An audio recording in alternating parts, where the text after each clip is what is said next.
வணக்கம் மக்களே. இன்னைக்கு வந்துட்டு நவம்பர் 26 மிக மிக முக்கியமான நாள்.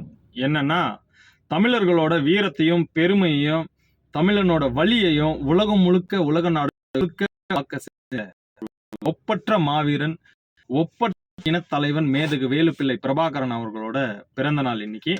ஏன் ஒப்பற்ற மாவீரன் ஒப்பற்ற தலைவன் சொல்றேன்னா, உலக நாடுகள்ல எல்லா நாட்டுகள்லயும் போராளிகள் இருந்தாங்க.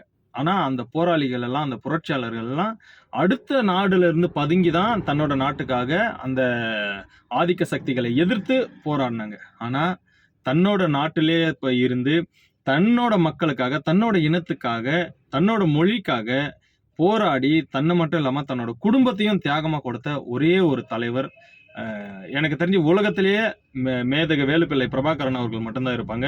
அதனாலதான் அவர் வந்துட்டு ஒப்பற்ற மாவீரர், ஒப்பற்ற தலைவர்னு சொல்லுறோம். அது மட்டும் இல்லாம கழுத்துல சைனேடை ஏந்தின ஒரே ஒரு தலைவர் பிரபாகரன் அவர்களா மட்டும்தான் இருப்பாங்களே தவிர வேற யாரும் வந்துட்டு தொண்டர்களையோ தன்னோட கூட இருக்கிற போர் கூட்டத்தையோ தான் அவங்க கழுத்துல தான் ஏந்த வைப்பாங்க. ஆனா முதல்ல ஒரு தலைவனே சைனேடை ஏந்தின ஒரு ஒப்பற்ற தலைவன் அது பிரபாகரன் அவர்கள் மட்டும்தான். ரெண்டு தரப்பு ரெண்டு விதமா சொல்றாங்க. ஒரு தரப்பு வந்து அவர் உயிரோடு இருக்கிறாருன்னு சொல்றாங்க, இன்னொரு தரப்பு வந்து அவர் இறந்துட்டாருன்னு சொல்றாங்க. நமக்கு இருக்கிறது ஒரே கான்க்ளூஷன் தான், அவர் இருந்தால் நம் தலைவன், இறந்தால்